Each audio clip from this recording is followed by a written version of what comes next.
Ok, pessoal, voltamos agora, dando continuidade à nossa programação do primeiro Congresso Norte-Nordeste Multidisciplinar sobre o Câncer. E temos aqui agora a doutora Jéssica Teixeira da Silva, ela é farmacêutica, trabalha no Centro Paraibano de Oncologia e também no Hospital da Unimed, e vai proferir a palestra intitulada Panorama Atual das Novas Terapias Farmacológicas em Oncologia. Doutora Jéssica, seja muito bem-vinda, fique à vontade. Obrigada, Humberto. Boa tarde a todos. É um prazer estar participando com vocês essa tarde do nosso primeiro Congresso Norte e Nordeste Multidisciplinar sobre o Câncer, saindo um pouco, dessa pandemia, saindo um pouco desse assunto do coronavírus. Vamos voltar a tratar de também outros assuntos, até porque o coronavírus está aí, mas o câncer continua acontecendo, a dengue continua acontecendo, todo mundo continua girando, né? Não podemos parar em torno do coronavírus. Então, abstraiam, finjam que não tem pandemia, está todo mundo aproveitando o congresso. E vamos falar um pouco agora sobre as terapias farmacológicas na oncologia. Né? Hoje a gente tem coisas muito legais, coisas novas, coisas muito específicas no tratamento da do câncer. E não é mais só aquela coisa de quimioterapia, de pacientes vomitando, de pacientes morrendo do tratamento. Existe, claro, mas não é uma coisa assim, uma sentença. Né? Hoje um paciente que tem um diagnóstico do câncer, ele tem inúmeras alternativas para fazer seu tratamento. Ele não está confinado a uma terapia agressiva que não vai trazer nenhum benefício para ele, ou não está já sadado ao fracasso das terapias, sejam elas quais forem. Então, vamos lá. Eu trouxe aqui uma página que é a Clinical Trials, é uma página do governo, tá? Do Brasil, e que tem um cenário de todas as pesquisas clínicas em andamento que tem aqui no Brasil. E, assim, aqui, quando eu pesquisei, a gente tinha 1.133 estudos em andamento. Ou seja, tem 1.133 estudos de drogas novas, de protocolos novos, mesmo de drogas antigas, de medicamentos antigos, mas que estão sendo aplicados em tratamentos novos. Porque, assim, uma coisa que muda muito é que mesmo um medicamento que já existia há 10 anos, 5 anos atrás, para uma determinada indicação, por exemplo, para um câncer de cólon, hoje ele pode ser aplicado num câncer de estômago, num câncer de cérebro. Então, esses estudos, essas pesquisas clínicas trazem esses resultados para a gente. Então, você vê que não para. Né? A gente acha que o Brasil é atrasado, que não tem pesquisa, mas está rolando. Então, assim, se vocês tiverem interesse, pode pesquisar nesse Clinical Trials, você consegue filtrar por tipo de tumor, tipo de tratamento. Se você quer uma pesquisa em andamento, uma pesquisa concluída, e tem todo o desenho da pesquisa disponível lá para a gente ver. Eles têm os candidatos, né, tem como uma pessoa se candidatar a essas pesquisas, e tem como a gente mesmo que está interessado, está curioso para ver os tratamentos que estão em andamento, dá uma olhada também o que é que tem de novo por aí. E, assim, a gente também não pode pensar, mas isso aí não vai dar em nada, porque dá sim. E a oncologia é uma coisa que não para. Né? Todo dia tem medicamento novo, todo dia tem estudo novo. A gente acompanha, né, principalmente a gente que é da área da saúde, acompanha notícias. Acho que toda semana a gente tem uma notícia de medicamento foi aprovado pela Anvisa para tratamento de câncer coloretal, de câncer de mama. Então, é algo que realmente não para. E, assim, a gente vê muito que as drogas que a gente tem hoje, algumas já caíram em desuso, né? Muitas drogas antigas não são mais utilizadas. Tanto é que tem pessoas que fizeram tratamento de câncer há 10 anos atrás. Não é tanto tempo assim. Mas, se for ver o tratamento que essa pessoa fez há 10 anos atrás, é um tratamento completamente diferente de uma pessoa que tem o mesmo diagnóstico do câncer hoje e que vai fazer hoje, em 2020. Então, assim, a gente não pode comparar, tá? Então, é uma coisa que a gente sempre diz para os nossos pacientes. Você é um paciente único, seu corpo é único. Não tem como você comparar com a sua irmã, com a sua mãe, com o seu pai, independente se é o mesmo tipo de câncer ou não. O tratamento vai ser diferente, a resposta do corpo vai ser diferente. E, às vezes, é justamente nessa colocação, nessa questão de como o corpo vai responder a uma determinada droga, que algumas drogas podem ser usadas ou abandonadas. Dependendo de como ela se sai em uma população, ela pode cair em desuso de fato. A gente tem um exemplo bem atual, que foi o Lartruvo, o Olaparib. É o Lartruvo, vocês pesquisam, é um anticorpo que ele foi descoberto, acho que em 2016, 2017, e era muito utilizado, assim, foi uma esperança para sarcomas, para tumores de partes moles, que são tumores difíceis de tratar. Então, assim, quando surgiu, nossa, vamos fazer, vamos colocar nos protocolos, e teve toda a pesquisa clínica em cima dele, teve todo o desenho da ciência em cima daquele medicamento, prevendo efeitos, prevendo um bom sucesso nas terapias. Mas aí, quando ele foi para a prática, realmente ele era ok para o tratamento dos sarcomas, mas ele fazia o paciente cair de uma forma que os pacientes iam para a UTI com aplasia de medula, com muitas dores, com muito rebaixamento do estado geral. Então, foi um medicamento que eu acho que ficou uns 2 anos no mercado, né? Foi uma promessa que, infelizmente, não deu certo na prática. Então, assim, mesmo medicamentos que estão surgindo assim com bombásticos, com promessas incríveis, às vezes não dá certo na prática, né? Às vezes termina saindo também do comércio. E também tem a questão do surgimento dos novos medicamentos. Aqui, por exemplo, trouxe algumas notícias que a gente vê no site da Anvisa, né, que a gente vê sempre. Anvisa aprova novo medicamento. Essas notícias aqui são todas do ano passado. Tá? Como esse ano está todo mundo meio direcionado para essa questão do Covid-19, não temos tantas atualizações. Mas essas notícias são bem atuais, são a questão da aprovação do Opdivo, por exemplo, que é uma imunoterapia, né, a molécula é o nivolumab.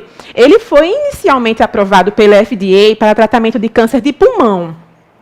E ano passado, a Anvisa aprovou ele também para o tratamento de melanoma. Hoje é uma das principais linhas de tratamento do melanoma que a gente tem. Então, vocês veem que assim, era um medicamento para câncer de pulmão, mas que hoje foi aprovado para melanomas e também a gente consegue usá-los em outros tipos de tumor. Claro que são usos off-label ainda não tem aquela coisa assim mais concreta, mas que na prática clínica a gente vê muito resultado, como tumores cerebrais e outros tipos de tumores.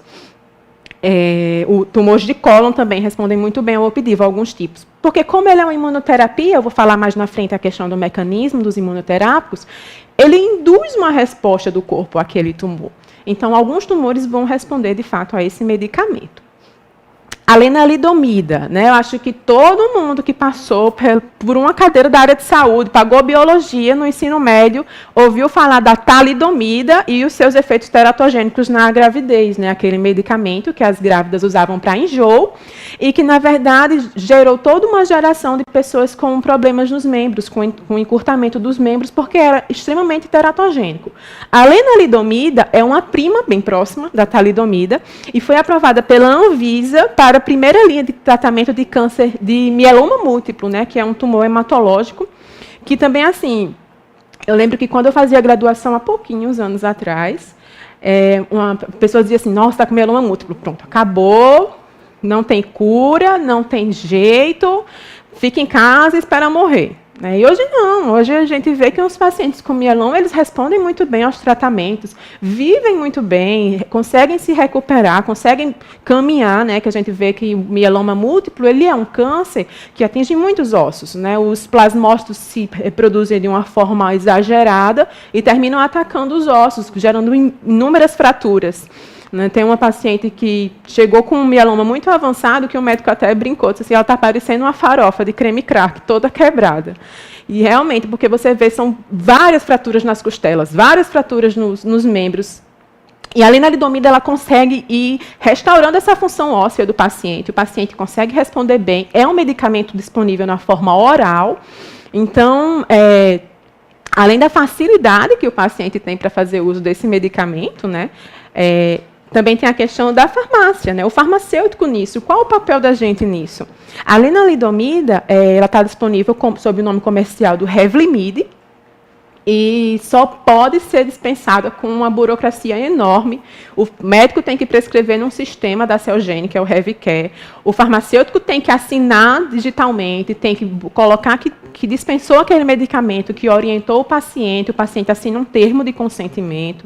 E tudo isso quem faz é o farmacêutico. O médico prescreve e já manda para o farmacêutico entrar em contato com o paciente, dispensar aquele medicamento, e cabe a gente orientar aquele paciente, né? Dizer, olha, esse medicamento é seu, você não pode dividir ele com ninguém. Quando a gente faz a entrevista farmacêutica, a gente já pergunta assim, você mora com alguém? Aí a pessoa, moro com meu esposo, moro com meus filhos. Ah, tá, seu esposo usa medicamentos também? Normalmente são pessoas mais idosas, que usam outros medicamentos. Aí a gente já pede que deixe os medicamentos separados para um ou outro não confundir e tomar o medicamento errado.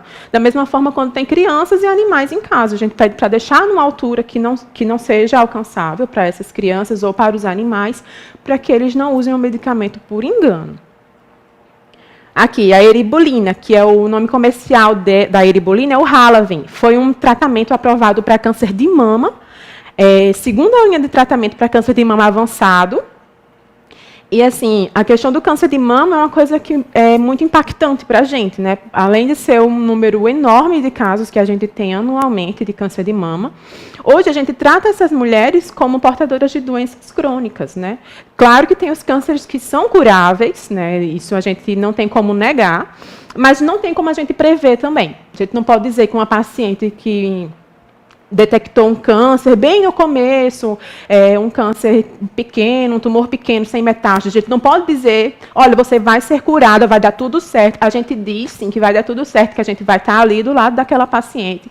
Mas a gente não pode garantir que aquele tumor vai ser curado, porque, assim, como a doutora Lúcia falou, existem vários tipos de tumores, né, existem vários tipos de linhagens celulares envolvidas e cada uma dessas linhagens responde ao tratamento de uma forma diferente.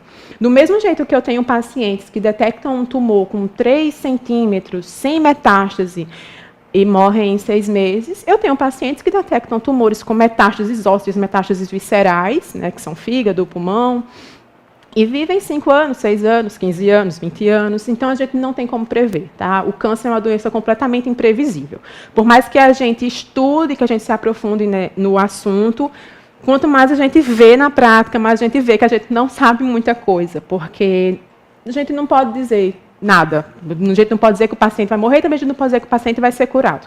Claro que a gente sempre torce para que tudo dê certo, né? A eribulina ela foi lançada nesse sentido, em cânceres que já estão avançados, alguns com metástase, e já para a segunda linha do tratamento. Então, assim, o Halaven, hoje ele é utilizado para pacientes que já são politratadas, né? Como ele surgiu ano passado, algumas pacientes que já vinham fazendo tratamentos desde antigamente, elas conseguiram mudar para esse medicamento. É um medicamento já que não tem tantas reações adversas severas, não provoca tanta náusea, é um quimioterápico, mas não é um medicamento tão agressivo como os normalmente utilizados para o câncer de mama. Outro que foi aprovado foi o Calquence, para linfoma de células do manto, também em 2019. Então, assim, se você colocar no site da Anvisa, no site da Oncologia Brasil, você vai ver inúmeras notícias de aprovações de novos medicamentos, de incorporação de alguns medicamentos no SUS, né, que tem uma questão também, assim, a gente vê que tem muita aprovação. Certo, Jéssica, e aí, esses medicamentos estão disponíveis no SUS? Alguns não estão. São terapias realmente muito caras. Às vezes, os pacientes dos convênios têm que judicializar, tem que ter toda aquela questão de ir na justiça, levar laudos para conseguir o direito do acesso ao medicamento. Então, no SUS não tem, né? Não tem na lista do SUS. Mas, em 2018, em dezembro de 2018, o SUS incorporou o Pazopanib e Sunitinib, que são 2 medicamentos orais, que são tratamentos caros, tratamentos específicos, e, assim, a cada 2 anos existem novas incorporações, né? No fim de 2018 também foi incorporado ao SUS o trastuzumab e pertuzumab, que é o Herceptin Perjeta, que eram medicamentos que a gente já utilizava no setor privado há alguns anos, acho que há cerca de 15 anos, e que foi incorporado no SUS recentemente, né, para você ver assim, a disparidade que tem da questão do acesso a essas novas terapias farmacológicas, mas que foi incorporado, sim, ao SUS, e hoje os pacientes do SUS conseguem ter acesso a esse medicamento. Já a questão assim, mas está faltando ali, está faltando aqui, já não é uma questão de não estar na lista do SUS, né? Eles estão constando, a questão de ter ou não em determinados hospitais diz respeito mais à administração e ao gerenciamento desses medicamentos. aqui. E assim, a gente estuda, é como eu acabei de falar, a gente estuda, se aprofunda em vários assuntos, em vários medicamentos novos e novas tecnologias, novas formas de tratamento, para bombardear só a célula do câncer, para deixar as células saudáveis fora da linha de tratamento. Mas aí, de repente, aparecem umas coisas que você diz, poxa vida, eu não acredito que isso faz alguma diferença. Né? Como essa pesquisa aqui, que mostrou que existem diferenças importantes entre o lado em que um câncer se encontra. Por exemplo, se esse câncer se encontra do lado direito de um órgão, ele vai responder de uma forma diferente àquele que se encontra do lado esquerdo do mesmo órgão. É, por exemplo, a questão do câncer de cólon. Um câncer de cólon que é diagnosticado à direita, ele tem um melhor prognóstico. Enquanto que um tumor de cólon, que é diagnosticado à esquerda, ele tem um prognóstico mais reservado. Né? Ele não vai responder tão bem ao tratamento, e até mesmo os tratamentos são diferentes. Quando a gente lê o prontuário do paciente com câncer de cólon, o oncologista ele coloca lá, paciente portador de câncer de cólon à direita, paciente portador de câncer de cólon à esquerda. E aí a gente já sabe que os tratamentos vão ser diferentes. Os quimioterápicos quase sempre serão iguais, mas aí o médico ele pode lançar mão de um anticorpo monoclonal, de uma imunoterapia, de algo mais específico que seja direcionado a um lado ou outro desse órgão. Ah, mas por que isso acontece? Por causa da origem embrionária das células do intestino. Então, assim, os folhetos embrionários que deram origem àquelas células do cólon são diferentes. É um folheto embrionário dá origem ao lado esquerdo e outro dá origem ao lado direito. Né? Então, aí é que a gente vê que serve para alguma coisa, aquelas cadeiras de embriologia, genética, que a gente paga lá no começo dos cursos, que a gente fica, pô, acho que eu não vou usar isso para nada, mas pelo menos para saber mais ou menos o que é um folheto embrionário, a gente usa assim. E, então, assim, né, para começar mesmo a questão dos ataques dos medicamentos às células. Só revisando aqui a questão do ciclo celular, quais os caminhos que a célula pode ter na divisão celular? Ela pode sofrer uma divisão normal, né, com os fatores de crescimento de controle positivo. Existem os fatores de controle positivo que chegam na célula e dizem, ó, se divide e está tudo certo. Então, ela vai e se divide em duas células filhas. Podem ter os fatores de controle negativo do ciclo celular, que vão dizer à célula, olha, não se divide, o negócio tem alguma coisa errada, deu alguma mutação, a célula entra em processo apoptótico. No entanto, se ocorrer uma mutação nesses genes do controle positivo ou do controle negativo, a célula ou vai continuar se dividindo com um erro, com uma mutação, gerando várias células filhas mutadas, ou vai induzir um processo apoptótico independente dos controles, favorecendo a formação do tumor.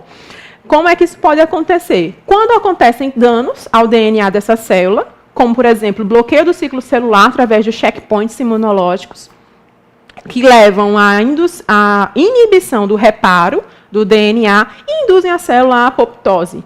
Ou por proteínas ATMs que identificam a lesão do DNA e sinalizam para aquele genezinho lá, o P53, que ativam genes de reparo ao DNA. Então, se a gente tem uma mutação nessa proteína ATM, se a gente tem uma mutação nesse gene P53, a capacidade de reparo do DNA vai estar completamente prejudicada. Então, essa célula ela não vai conseguir se dividir em células filhas que são eficientes, que têm um DNA legal para conseguir propagar a função daquele órgão.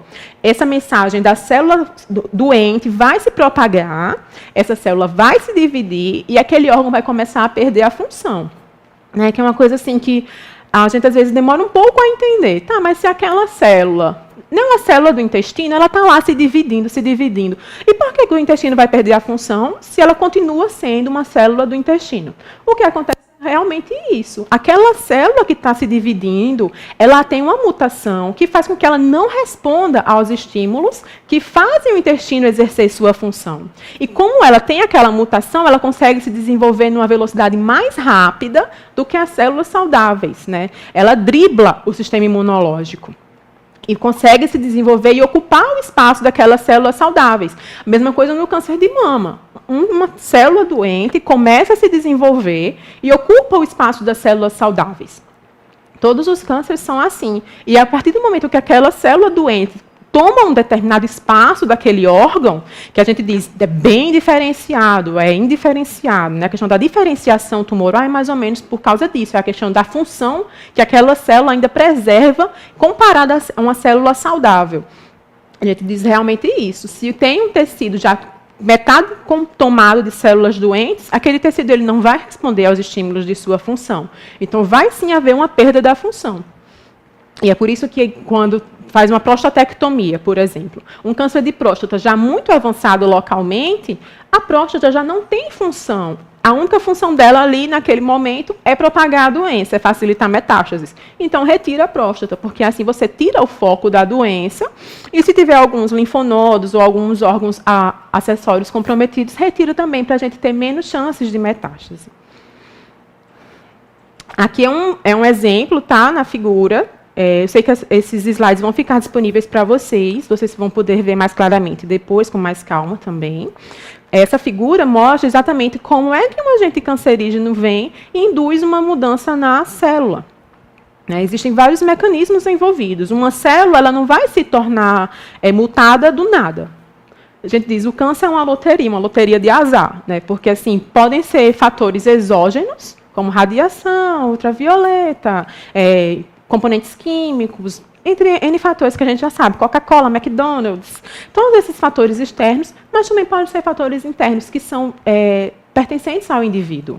Né? Herança genética, ou mesmo alguma coisa que, de repente, saiu do controle da herança genética da gente e provocou uma mudança celular. Então, um agente cancerígeno, seja ele externo ou interno, atua naquela célula, induzindo uma mutação, e por alguma mudança, algum defeitozinho lá naqueles genes supressores de tumor, P53, as proteínas de reparo do DNA, esse dano escapou do controle e a célula conseguiu se dividir mesmo com esse defeito. Então, essa célula vai começar o processo de carcinogênese. Então, todos os mecanismos que estão envolvidos neles, na indução do câncer, independente de quais sejam, precisam de uma mutação. Tá? Então, assim, o câncer é uma doença mutacional. Para ele se desenvolver, independente de herança genética, independente de quantos McDonald's você comeu, independente do que você fez. Se você faz exercício todo dia, se você bebe 3 litros de água, independente do que você fez, o câncer ele só se desenvolve se um gene supressor de tumor no seu corpo estiver desativado, nem que seja por 1 milésimo de segundo. Se ele não conseguir suprir aquele defeito, a célula vai se dividir e vai iniciar o processo de carcinogênese. E também tem que contar com uma pequena supressão do sistema imunológico, né? Que a gente sabe que se tem uma célula diferente no nosso corpo, a primeira coisa que o nosso sistema imunológico faz é ir lá e guerra para ela, tem que matar aquela célula, não vamos deixar ela crescer. Se tudo isso, né, um fator externo ou interno, um defeito no gene supressor de tumor, uma supressão do sistema imunológico, tudo isso der errado, o processo de carcinogênese segue adiante. E para ter um processo de carcinogênese e realmente ser um câncer, a gente precisa ter algumas características. Essa figura ela resume bem essas características, que é a instabilidade genética, a invasibilidade, que é a capacidade de invasão que essa célula cancerígena tem, né, uma célula saudável do fígado, nunca vai sair do fígado para ir para o pulmão. Essa célula está confinada ao fígado. Mas uma célula cancerígena no fígado, não. Ela não tem esse respeito. Ela consegue invadir, consegue sair do órgão, invadir os vasos sanguíneos e ir para os sítios de afinidade daquela célula. A gente sabe que os tumores eles têm metástases mais específicas. Depende do MHC que aqueles órgãos expressam. Se for semelhante ao órgão de origem, vai haver metástase. Também, se não for, não vai haver metástase. Ele vai passar e vai se ligar apenas a um sítio afim. Elas têm crescimento autônomo, ou seja, independem de controle positivo, controle negativo, elas não respeitam os sinais do ciclo celular. Tem angiogênese, o que é isso? É uma capacidade de induzir a formação de vasos sanguíneos, né? Porque como o câncer está ali crescendo naquele órgão, ele está tomando o espaço das células saudáveis, e ele consegue crescer numa capacidade muito maior, ele precisa de nutrientes. E ele, claro, que a célula cancerígena ela é muito inteligente. Ela lança a mão de vários artifícios para induzir a formação de novos vasos sanguíneos. E esses vasos sanguíneos vão alimentar o tumor. Então, a gente tem alguns medicamentos que são baseados nessa capacidade das células cancerígenas de induzirem a neoangiogênese Esses medicamentos eles são direcionados justamente a esses vasos sanguíneos que o tumor consegue formar. Esses medicamentos eles impedem esse processo e fazem o tumor diminuir devido à inanição. E o potencial replicativo ilimitado, né? A questão do crescimento acelerado que as células cancerígenas têm. E aqui eu trago alguns receptores que são muito importantes, tá? Esses receptores são os principais inseridos nos processos das novas tecnologias farmacoterapêuticas, são os receptores tirosina quinase. Né, as cascatas de RAS, RAF, MEK, MAP quinase e tudo isso que a gente já ouviu tanto falar. Eu não vou destrinchar mecanismo aqui, tá? Não é a minha função. Mas essas cascatas estão intimamente atreladas ao processo de carcinogênese, justamente porque são esses receptores que controlam a proliferação, a sobrevivência celular. São eles que determinam se a célula se divide ou não. Então, um defeito nesses receptores ou estímulos exagerados sobre esses receptores vão sim promover uma divisão celular exagerada. E se nessa divisão celular tem um dano e ele não é visualizado, ele vai continuar se propagando. Então, eles são os principais alvos terapêuticos que a gente tem hoje, né? Os receptores de crescimento epidérmico, EGF, receptor de crescimento do vaso endotelial, VEGF, PDGF, todos os tirosina quinase estão intimamente ligados ao processo de carcinogênese e, felizmente, também aos novos alvos farmacoterapêuticos que a gente tem hoje para desenvolver novos medicamentos. As vias de MAP quinase, as vias de RAS, RAF são as principais inseridas naquelas pesquisas clínicas que eu mostrei do Clinical Trials. Quase sempre tem algum receptor de fator de crescimento envolvido em um medicamento que está sendo descoberto, né, estudado.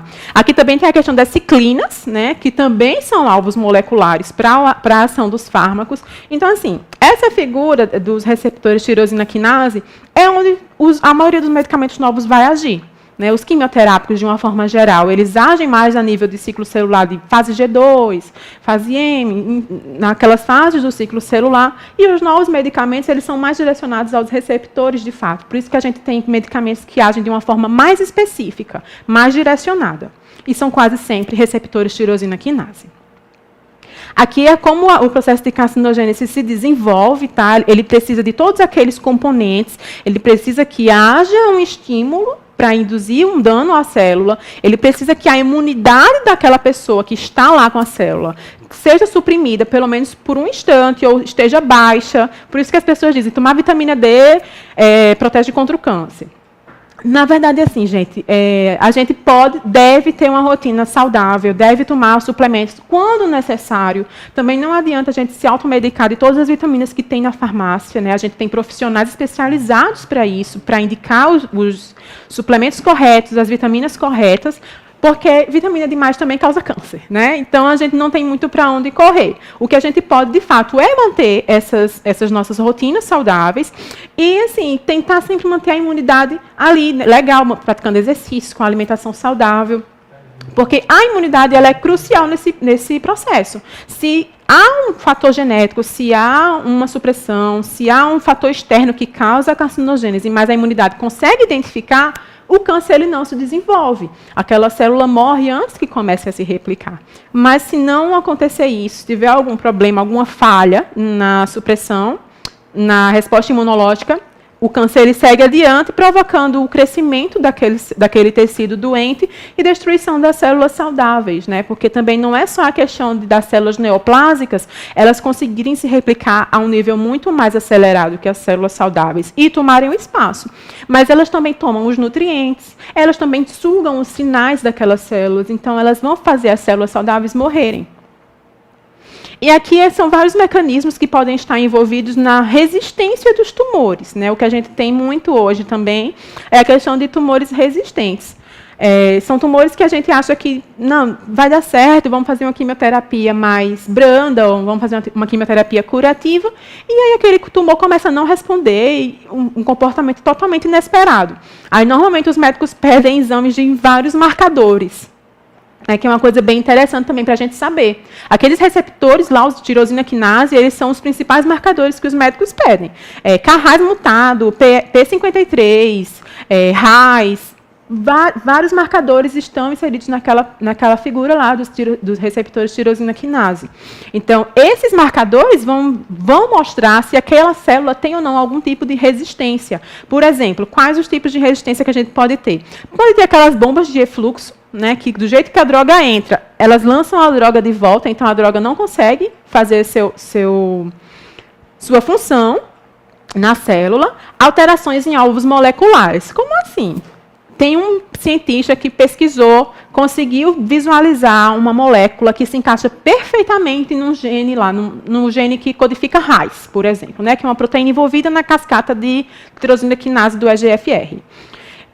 Perfeita, a molécula perfeita, se encaixa, inibe a cascata inteira, ela inibe a divisão celular. Ótimo, vamos lançar essa droga. A droga é lançada, o receptor foi identificado no tumor daquela pessoa, mas aquela pessoa começa a não responder àquele tratamento. O que é que pode ter acontecido? O RAS, que antes tinha uma mutação determinada, agora ele está muito mais mutado, houve uma alteração no alvo molecular daquela droga, e aquela droga já não tem mais função alguma naquele tumor. Acontece isso também, e isso é um dos principais fatores de não resposta a um tratamento oncológico. Alterações na via de morte celular, alterações dos checkpoints. O que são os checkpoints? Os checkpoints são moléculas, normalmente receptores ou moléculas ou proteínas de membrana, que são expressos na superfície das nossas células e sinalizam para o nosso sistema imunológico que aquela célula pertence ao nosso corpo, ou seja, uma célula do estômago.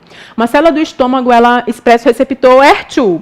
O HER2, ele é reconhecido pelo sistema imunológico. Ah, não vou matar essa célula, porque essa célula pertence ao corpo. Essa célula é nossa. Aí o que é que acontece? As células tumorais vão lá e expressam o HER2. Então, é assim que muitas vezes elas conseguem escapar do sistema imunológico. Claro que eu dei o exemplo do HER2, mas tem vários outros exemplos de checkpoints. O importante é a gente entender que esses checkpoints são proteínas de membrana que expressam que aquela célula pertence ao nosso corpo. E são estratégias que o tumor acha para escapar do sistema imunológico.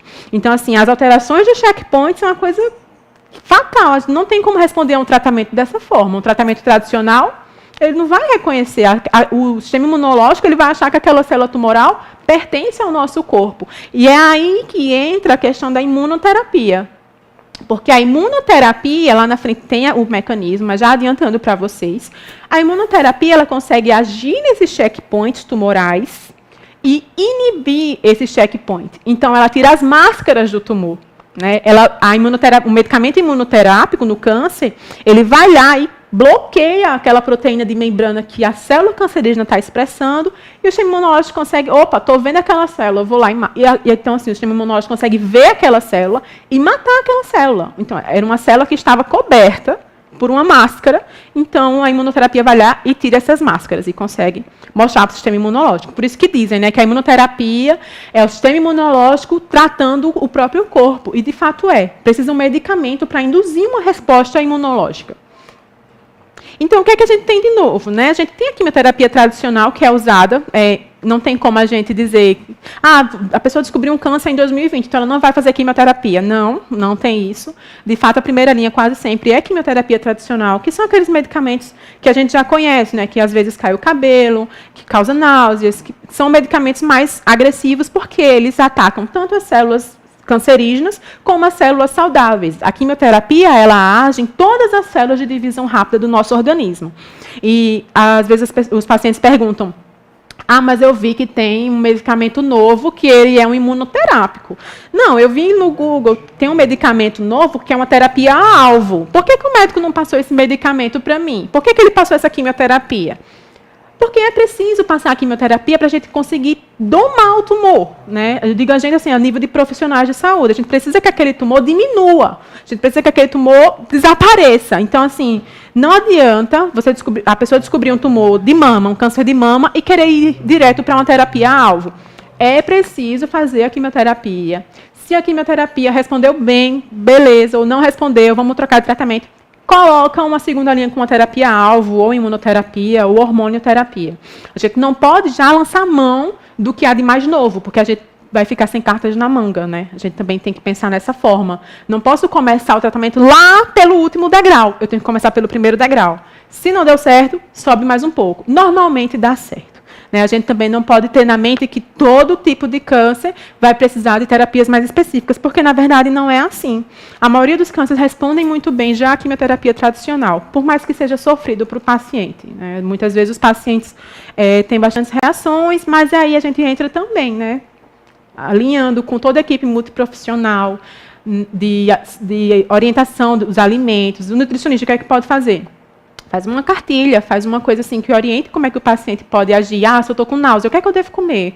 Se eu estou com diarreia, o que é que eu posso fazer? Se eu estou constipado, o que é que eu devo comer? A gente também tenta não medicalizar tudo.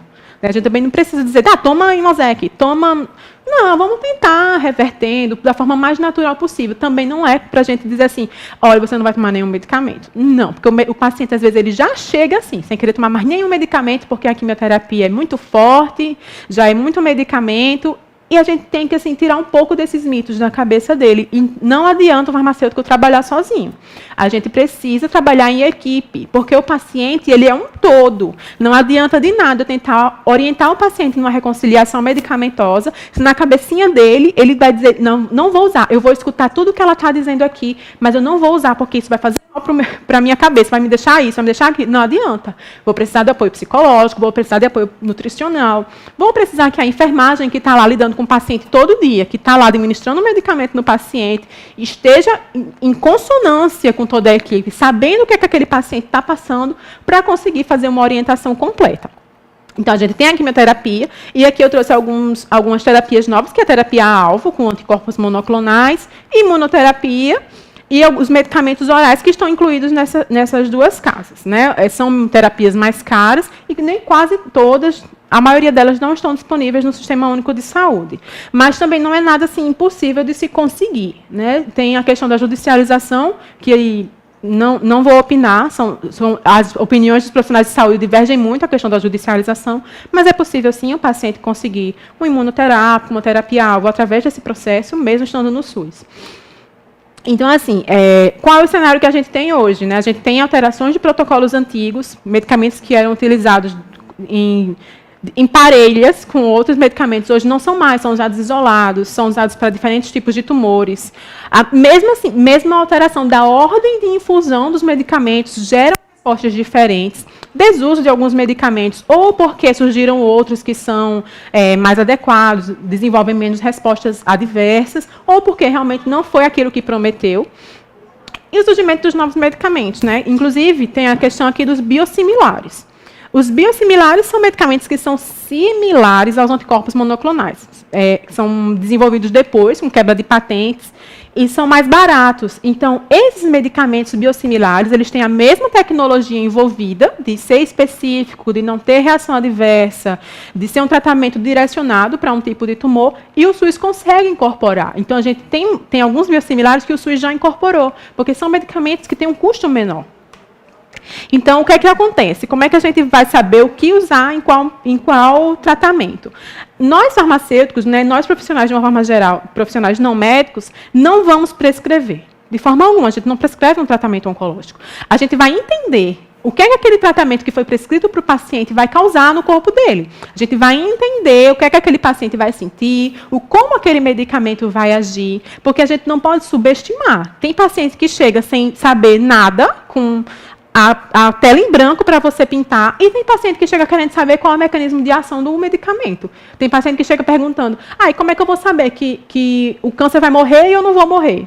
Tem sentido a pergunta, porque se tem um medicamento ali no corpo dele que está matando uma célula tumoral, o que é que garante que, da mesma forma que ele mate o câncer, não mate o paciente também? Então, a gente tem que entender o que é que está acontecendo, E essa questão é muito assim, quando um câncer ele responde à quimioterapia, os vários ciclos que tem, são divididos em ciclos a quimioterapia. No primeiro ciclo, mata 99 elevado a 99 células. Só que aí fica um resquício das células, começam a se dividir novamente, e no próximo ciclo mata mais um pedaço daquelas células. A grande diferença de uma célula tumoral e uma célula saudável, nessa questão dos ciclos de quimioterapia, é que a célula cancerígena que foi atacada pela quimioterapia, ela não se recupera, ela morre. né? O que a gente vai ter são as outras células mais jovens que não foram atacadas, a quimioterapia não conseguiu chegar até elas, então nos próximos ciclos essas células também vão morrer. Quando a célula saudável é atacada pela quimioterapia, ela vai sofrer um dano. Vai sofrer o mesmo dano que uma célula cancerígena. Mas onde é que está a diferença? Uma célula saudável, ela tem capacidade de reparo. Então, aquela célula saudável que foi atingida pela quimioterapia, ela vai conseguir se regenerar. Por isso que quando acaba o tratamento quimioterápico, o cabelinho começa a crescer, porque a célula está começando a se regenerar. Se o câncer conseguisse se regenerar, quando acabasse a quimioterapia, ele voltava. E não é sempre assim. Não é assim que acontece. A célula cancerígena ela não tem capacidade de reparo. Então, no decorrer dos ciclos de quimioterapia, ela vai morrer e o câncer vai reduzir até sumir o tumor. E as células saudáveis não, elas conseguem se reparar e conseguem manter o corpo vivo. Então, assim, às vezes a gente tem mesmo que explicar isso para os pacientes, para que eles consigam entender que a quimioterapia não vai matá-los, vai realmente matar o câncer e vai causar alguns transtornos, mas não vai chegar a matá-los. Então, assim, dependendo do tipo de gene que foi mutado no câncer, ele vai originar diferentes tipos de câncer, vai estar mais associado a alguns tipos de câncer, e a gente vai saber quais anticorpos, ou quais terapias-alvos, ou quais imunoterapias que vão ser mais indicadas para aquela doença. Por exemplo, a mutação do gene P53, que é uma coisa que a gente ouve muito falar, ela gera a síndrome de Li-Fraumeni. Essa síndrome ela é caracterizada pelo surgimento de vários tumores primários, na idade jovem, os pacientes mais jovens que têm câncer de mama, câncer de cólon, reto, esôfago, fígado, linfomas, leucemias. Ou seja, o P53 está envolvido em quase todos os tipos de tumores. E essa mutação ela é bem complicada de controlar, porque ela é intrínseca do indivíduo, ela está no código genético daquele indivíduo. Então, normalmente, uma pessoa que tem uma mutação no gene P53, ela vai tender sempre a desenvolver tumores. Não quer dizer que ela vai morrer de câncer. Também não quer dizer que ela vai ter cânceres que não vão responder ao tratamento. Não. Pode ser que ela sempre desenvolva tumores. A gente ouve falar, pessoa que teve câncer de próstata, câncer de cólon, câncer de bexiga. São vários cânceres diferentes. Cânceres primários diferentes, ou seja, que eles se originaram em sítios distintos. Não são metástases, são cânceres distintos. E são normalmente por causa de mutações no gene P53.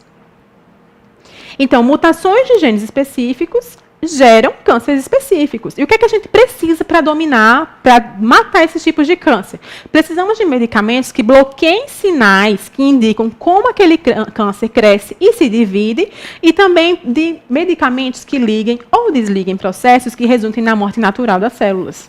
Para isso, eu preciso também que esses medicamentos liberem substâncias tóxicas especificamente nas células cancerosas, de forma que as células saudáveis estejam livres desse ataque. Então, a gente tem os anticorpos monoclonais, os medicamentos orais e os inibidores da angiogênese, que são todos medicamentos de terapia-alvo. Os anticorpos monoclonais, eles bloqueiam um alvo específico nas células cancerígenas e nos tecidos adjacentes, que é o microambiente tumoral, fornecendo substâncias tóxicas e podem ser administrados pela via endovenosa. Aqui eu trouxe um exemplo, que é o cetuximab, o que a gente tem, o nome comercial dele é o Erbitux. Eu digo sempre o nome comercial porque é difícil a gente ver esses medicamentos sob o nome do princípio ativo, até porque a gente não tem genéricos, não tem biosimilares de todos eles. Então, quase sempre é pelos nomes comerciais mesmo. O Erbitux ele é um inibidor do fator de crescimento epidérmico, do receptor EGFR, e ele inibe a oncogênese da cascata RAS, A gente tem essa proteína, então, assim, essa proteína RAS, ela vai ser um dos primeiros marcadores que o médico que diagnostica o câncer de cólon vai pedir. Porque ele precisa saber se esse gene RAS está mutado ou se ele é selvagem. Como assim ele é selvagem? Ele é original, ele não tem nenhuma mutação, ele simplesmente desenvolveu um câncer aleatório. Mas que ele está ali na forma selvagem dele. Por quê? Por que isso? Qual a diferença? Porque o cetuximab, esse medicamento, esse anticorpo monoclonal, ele só vai agir no RAS que não está mutado. Esse anticorpo monoclonal, o Erbitux, ele vai ser ótimo para um câncer de cólon com RAS selvagem, mas não vai adiantar de nada num câncer de cólon com RAS mutado. E quase sempre os tumores do lado esquerdo do cólon têm um RAS mutado. Por isso que as respostas são quase sempre diferentes. Aqui é uma carcinogênese de uma célula do cólon, envolvendo um gene supressor de tumor que está modificado, que é o gene APC. Ele vai começar a induzir uma pequena mudança na diferenciação celular daquele órgão, gerando o que a gente já ouviu falar, todo mundo já ouviu falar, pólipos. Né? Para gerar um pólipo intestinal, é preciso, sim, ter uma mutação do gene do controle celular. Então, os pólipos, eles podem ter a cascata de Reis ativada. Vejam bem, eu não estou dizendo mutada, estou dizendo a cascata de Reis superativada, mesmo ela sendo lá na sua forma selvagem, sem nenhuma mutação. Dentro desses pólipos, com o Reis superativado, eu vou começar a ter um desenvolvimento do tumor. Esse tumor ele vai começar a se diferenciar e, a partir do momento que ele ainda não se diferenciou totalmente, que ele ainda está benigno, ele forma um adenoma. O adenoma é aquele que a gente diz, as pessoas dizem, estou quase com câncer, é um quase câncer, né? Mas isso não existe. É uma lesão primária, é uma lesão pré-lesão maligna. Então, assim, o adenoma ele é um passo antes da formação do adenocarcinoma. Então, o adenoma está lá diferenciado, saiu do pólipo, foi para o adenoma, o Reis continua superativado. Mas aí a gente envolve outra supressão, uma supressão do GNP53. Aí essa supressão do GNP53 não vai conseguir controlar, não vai conseguir reparar o DNA desse adenoma, ele vai continuar se multiplicando e formar um adenocarcinoma, formando assim uma lesão maligna do cólon. O Erbitux está aqui, o cetuximab, a molécula ela é uma imunoglobulina humana. Então, assim, ela se liga e bloqueia o receptor EGFR. Então, à medida que ela bloqueia esse receptor, o receptor EGFR não vai sinalizar para a proteína Reis que ela precisa provocar a divisão celular. Ah, mas e por que se ela estiver mutada não responde? Simples. Por exemplo, vamos esquecer o cetuximab. O EGFR, quando ele é ativado por um fator de crescimento qualquer, ele ativa toda a cascata de Reis e toda a cascata downstream de crescimento celular. A Reis só é ativada se a GFR estiver ativado. Então, se a GFR estiver bloqueado, Reis não é ativada. Se Reis tiver uma mutação, ela vai ser ativada independente do EGFR estar ligado ou não com o ligante, com o fator de crescimento. Então, não adianta eu usar uma imunoglobulina humana super sofisticada, com uma tecnologia envolvida, para bloquear esse receptor, se o Reis vai estar ativado independente do receptor. É por isso que não vai responder em Reis mutado. Um câncer de cólon com Reis mutado, ele vai requerer outros tipos de estratégias. Por exemplo, um inibidor de angiogênese, para outros tipos de mecanismo de supressão tumoral. Aqui é a questão do trastuzumab e pertuzumab, tá? É muito usado no câncer de mama. É um câncer de mama que tem até um filme, Uma Chance para Viver, que foi da descoberta do trastuzumab, que a gente chama de Herceptin. O trastuzumab e o pertuzumab eu já trouxe só os nomes do princípio ativo, porque já estão no SUS. Então, é mais fácil a gente ouvir falar deles pelos nomes genéricos mesmo. O HER2 é também um fator de crescimento epidérmico, né? Um fator de crescimento epidérmico que é expresso na mama, no estômago. E uma célula tumoral que tem uma superexpressão do HER2, ela vai receber vários estímulos de crescimento, e a maioria dos cânceres de mama se desenvolvem dessa forma, a partir do supercrescimento e superexpressão do HER2. O HER2 ele se dimeriza com outros receptores do tipo ER. O tipo ER tem 4 subtipos, ER1, 2, 3 e 4. O HER2 se dimeriza com o HER3 e com o HER2. Então, esses dois receptores, eles vão estar bloqueados pelo trastuzumab e pelo pertuzumab. O trastuzumab bloqueia o HER2 e o pertuzumab, ele bloqueia o HER3 e, em uma menor proporção, o HER2. Então, a gente usa o combo, né, usa os dois medicamentos juntos para a gente conseguir uma resposta ótima, porque a gente bloqueia todas as vias de sinalização do crescimento celular. Aqui, como ele age, né, aqui o trastuzumab ele impede a dimerização dos receptores HER2 e o pertuzumab impede a dimerização dos receptores HER2 com HER3, com HER4, de forma que ele se entranha nos domínios extracelulares desses receptores, inibindo assim toda a cascata de sinalização celular. Aqui a gente tem alguns fatores de resistência, né? Resistência tumoral. O câncer de mama, como é que ele pode parar de responder a uma terapia-alvo? Ele pode fazer com que o receptor HER2, que antes só se dimerizava com o tipo 2 e o tipo 3, de repente ele começa a se dimerizar com o tipo 1, com o tipo 4, e vai continuar a cascata de sinalização. E a gente não tem nenhum medicamento para esses dois tipos de receptores, para o 1 ou para o 4. Então, ele continua a sinalização livremente. Outra forma é quando o medicamento ele não consegue se ligar por alguma modificação alostérica ou por alguma modificação estrutural, tanto do receptor como do medicamento. Por exemplo, se você recebe farmacêutico, se você recebe uma carga de Herceptin que não foi bem armazenada na temperatura de refrigeração, ele pode estar com uma modificação estrutural que vai impedir que ele se ligue no HER2. Então, a gente vê aí que desde o transporte do medicamento, né, toda a cadeia da assistência farmacêutica está relacionada à resposta do tratamento oncológico. Então, mudanças estruturais fazem com que o receptor ele não se encaixe no medicamento e também continue a sinalização celular. E os medicamentos orais também bloqueiam o processo das células cancerosas. Hoje, a gente tem muitos medicamentos orais disponíveis para o tratamento do câncer. Eu trouxe aqui alguns exemplos, né? Aqui uma célula endotelial e uma célula tumoral.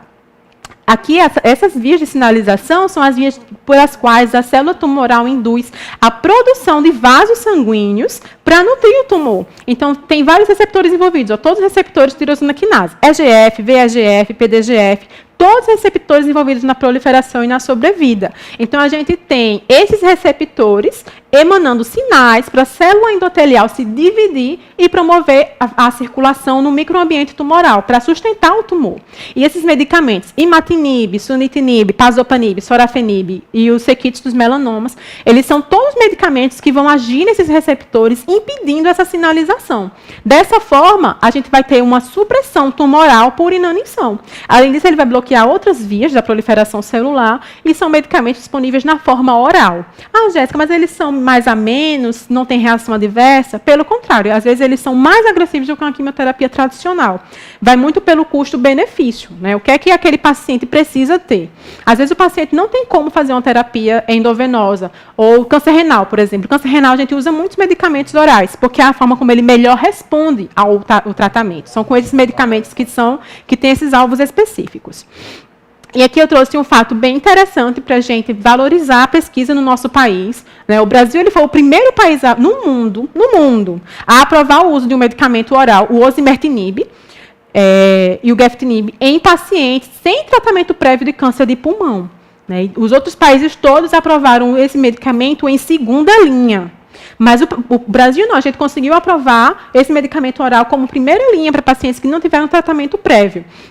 Esse medicamento, ele trouxe uma sobrevida livre de progressão bem maior do que os medicamentos que a gente tem disponível. Ah, de quanto que é essa sobrevida maior? 8 meses. Né? As pesquisas que foram feitas mostraram que os pacientes viviam 8 meses a mais.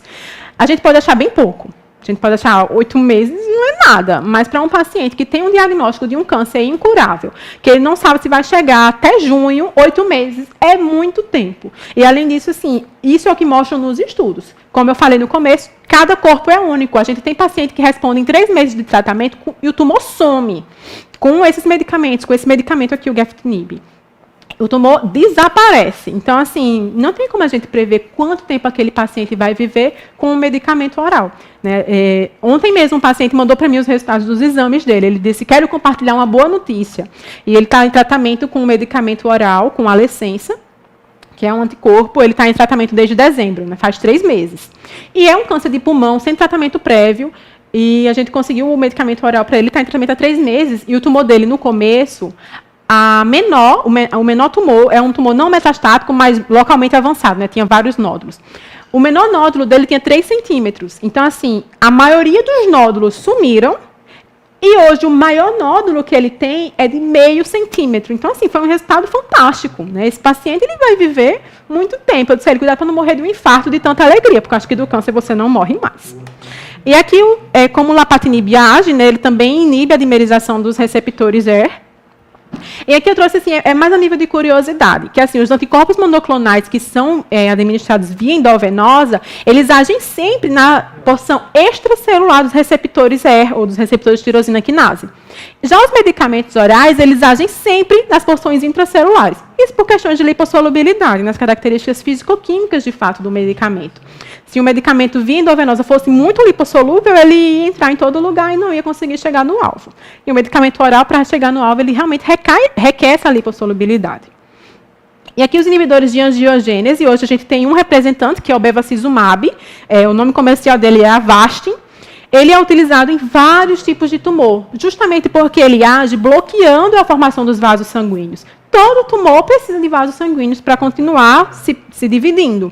Então, o bevacizumab ele age em tumores cerebrais, tumores de mama, tumores de intestino, tumores de pulmão, sempre causando a inanição daquele tumor. O tumor ele reduz de tamanho por ausência dos nutrientes de proliferação. Aqui são os checkpoints, né? Questão da imunoterapia. A imunoterapia é o grande plus da oncologia hoje. Esses checkpoints são, como eu falei, são moléculas proteicas da membrana celular, e aqui tem alguns exemplos. A molécula CD28, a molécula CD80, os MHCs, TCRs, CTLA4, PDL1. E dependendo de qual checkpoint que a célula tumoral exibe, ela vai poder ter uma imunoterapia específica para isso. E como é que a gente vai saber? O médico oncologista vai pedir os marcadores tumorais, vai pedir os genes que estão envolvidos na proliferação daquele tumor. E a gente consegue ver um tumor de mama, por exemplo, com expressão de PDL1, 50% de expressão de PDL1. Então, cabe uma imunoterapia ali. Se ele não expressa nenhum desses checkpoints, não adianta fazer imunoterapia. Então, é por isso que nem todo tumor pode ser tratado com imunoterapia. Ele precisa ter um checkpoint provocando aquela divisão para que consiga responder a um imunoterápico. Por exemplo, inibidores de PD1 na célula tumoral. A gente tem o nivolumab, que é o Opdivo, pembrolizumab, Keytruda, digo sempre os nomes comerciais. Inibidores do CTLA4, ipilimumab, que é o Yervoy. Inibidores de PDL1, que aí já agem na célula tumoral de fato. O atezolizumab, que é o Tecentriq, e o durvalumab. O atezolizumab, o Tecentriq, ele é utilizado em câncer de mama. Antigamente, há uns 2 anos atrás.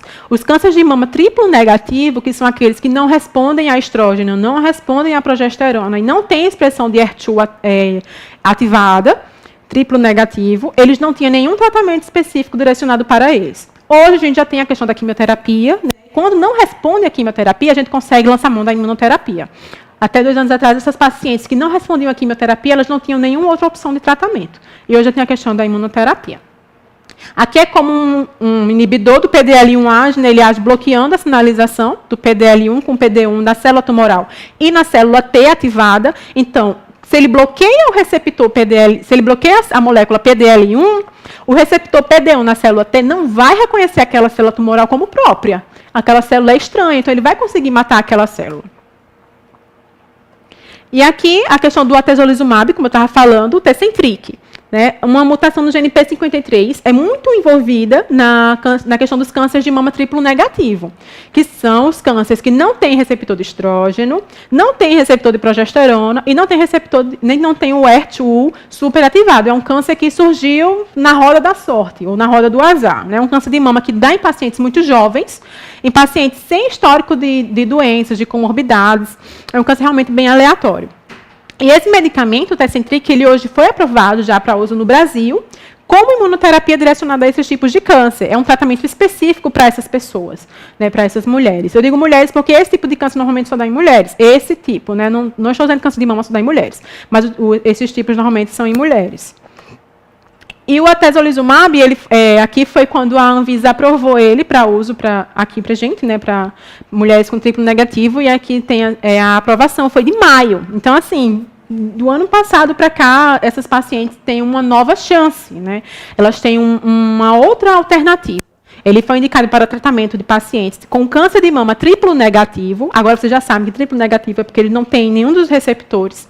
Localmente avançado, irressecável ou metastático em pacientes cujos tumores apresentam expressão de PDL1.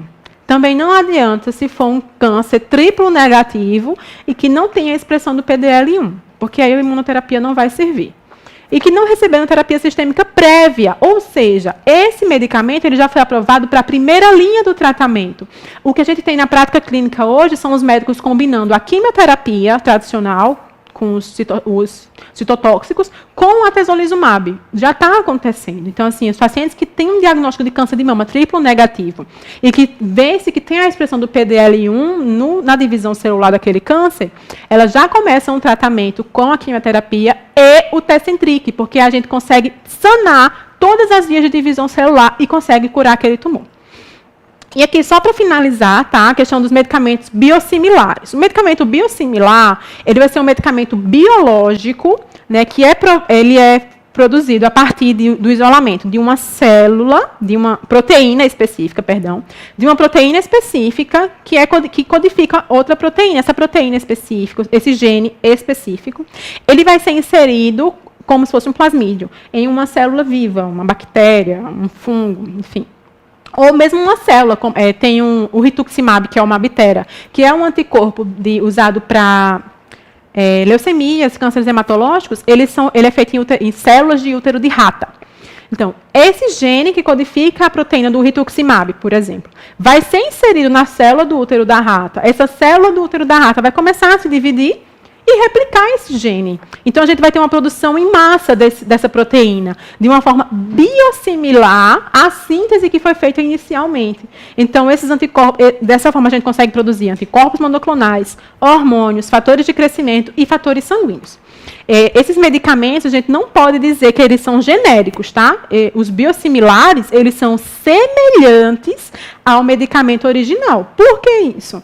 Um medicamento biológico, ele nunca vai ser igual ao outro, mesmo que ele seja do mesmo lote, porque envolve reprodução de células vivas. Então, a reprodução biológica, ela não vai mimetizar, não vai resultar no mesmo produto. Por mais que sejam semelhantes, que tenham a mesma ação, vai ter sim alguma diferença. Nível de resultado é o mesmo resultado. Todas as pesquisas mostram isso. Eles se tornam uma alternativa econômica, porque dispensam estudos caros, né, são produzidos a partir da quebra de patentes e garantem o acesso do SUS. Então, assim, é muito importante a questão dos biosimilares. Aqui tem a questão do primeiro biosimilar a ser registrado no Brasil, que foi o bevacizumab.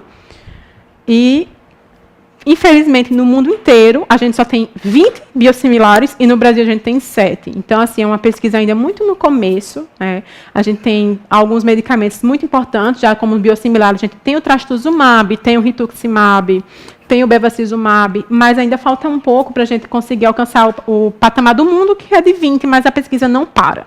A pesquisa continua. E, assim, existem ainda muitas lacunas para a questão do câncer, assim, de como a gente trata, de como que as pessoas respondem. Não é algo que a gente pode prever, independente do que a gente saiba sobre P53, sobre imunoterapia. É algo que não tem como a gente prever. Tá?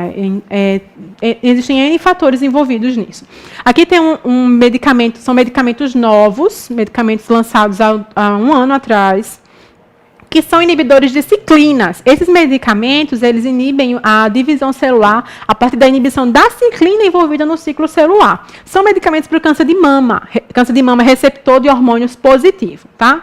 São os ciclibes, palbociclib, ribociclib, abemaciclib. A gente tem hoje o Ibrance, o Kisqali, que são medicamentos mais caros, bem mais caros, acho que chega a uns R$30 mil a caixa com 21 comprimidos. Por aí. São terapias muito caras e que a paciente faz uso até a progressão do tumor. Então, assim, ela pode ficar 5 anos usando esse medicamento. Tem boa resposta? Tem. Algumas pacientes respondem muito bem. Enquanto que outras não. Outras pacientes, infelizmente, quando vão tratar com o Ibrance, com o palbociclib, elas já têm algumas terapias, já passaram por muitas terapias. E, assim, faz 6 meses de tratamento e o câncer progride como se não estivesse fazendo nenhum tipo de tratamento. Mas aí a gente lança mão de outras estratégias. Né? E, assim, eu até trouxe aqui a questão daquele paciente que usou as células Tecart do ano passado, né, que foi uma sensação, aquele paciente que estava com linfoma já em estado terminal, não tinha nenhuma terapia, nenhuma alternativa, e foi feita uma imunoterapia nele, e ele conseguiu reagir e ficou curado da doença. Aí, como é que foi feito isso? Foi retirada as células T daquele paciente, os linfócitos T, foi inserido nessas células do paciente um gene modificado que respondia ao tumor dele. Quando essas células T foram inseridas de volta no corpo dele, elas conseguiram atacar o tumor. Então, dessa forma, ele teve uma resposta imune super ampliada, e foi curado do tumor. Então, assim, talvez ele tivesse que morrer de qualquer jeito, porque ele morreu de uma queda em casa, né? Mas, assim, ele teve o câncer curado através da imunoterapia, através da tecnologia. E foi dessa forma que foi feito. Então, eu quero agradecer a todos vocês, tá, pela atenção. As dúvidas que forem tendo no chat, eu vou responder depois, ou vamos respondendo aí, vou fazer de tudo para responder a todos. Tem o meu e-mail nos slides, se alguém quiser contato, alguém quiser falar alguma coisa, é só mandar o e-mail. Ok, a gente quer parabenizar a brilhante conferência da doutora Jéssica, como sempre, né, muito esclarecedor. Acredito que as pessoas em casa passaram a ter mais conhecimento sobre o assunto. E tem uma pergunta aqui para... A gente vai fazer só uma por causa do tempo. É mais ou menos assim. Dá para usar medicamentos fitoterápicos no tratamento do câncer? A questão da fitoterapia, ela às vezes faz parte da cultura do paciente, tá? Assim, eu sempre digo que plantas que curam o câncer já viraram medicamentos. A gente tem plantas que originaram os taxanos, o Taxol, o Taxotere, as plantas que originaram a doxorubicina, mas a gente não pode dizer que um medicamento fitoterápico ele vai curar o câncer. Não. A gente pode dizer assim, podemos ter um tratamento auxiliar, por exemplo, unha de gato, folha de graviola, eles são imunoestimulantes. Então, muitas vezes os pacientes fazem uso desses medicamentos fitoterápicos e conseguem levar todo o tratamento sem ter uma queda da imunidade. Então, a gente usa os medicamentos também com orientação. A gente pede sempre ao paciente, olha, não usa nada sem consultar a gente. E eles confiam de fato na gente. Então, chega para a gente, pergunta, a gente orienta como usar, a quantidade. Quero fazer uso de um chá. A gente orienta como fazer o chá e eles conseguem fazer isso de uma forma suplementar. Né? Também assim, não adianta se angustiar procurando alternativas na fitoterapia. Né? Existem coisas que suplementam, que complementam, mas que são direcionadas ao tratamento, não. A gente consegue minimizar efeitos adversos, minimizar náuseas, minimizar diarreia, né? O olho da goiabeira. Para a diarreia da imunoterapia é ótimo. Então, assim, a gente lança mão de alguns artifícios fitoterápicos de acordo com a cultura do paciente. Né? Tem pacientes que também não gostam, também a gente não induz. Mas se o paciente gosta, a gente faz toda a orientação para ele usar da forma mais adequada. Certo. Aí tem uma dúvida aqui que é bem interessante e, bom, até polêmica. A questão de abolir o açúcar da dieta, se isso seria uma medida realmente eficaz contra o câncer.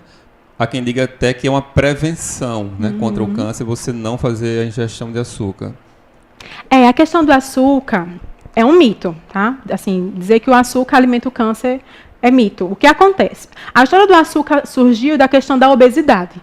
Os pacientes obesos, eles têm, de fato, maior tendência a desenvolver tumores, mas são por N motivos, porque, assim, desregulou muita coisa.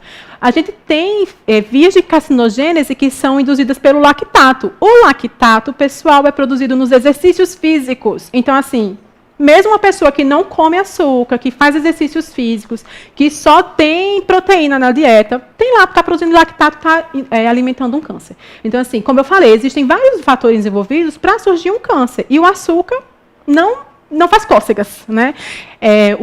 A gente indica, de fato, as nutricionistas que trabalham comigo indicam que reduza, como em qualquer alimentação. Né? A alimentação de um paciente com câncer é uma alimentação saudável. Não é necessário abolir o açúcar. Porque, assim, existem várias vias que o câncer consegue alimentos, nutrientes, independente de ter açúcar ou não na dieta. Ok. Doutora, muito obrigado mesmo, mais uma vez. Brilhante conferência. E a gente volta daqui a um minutinho com a terapeuta ocupacional, que vai proferir uma palestra muito interessante para a gente. Obrigada.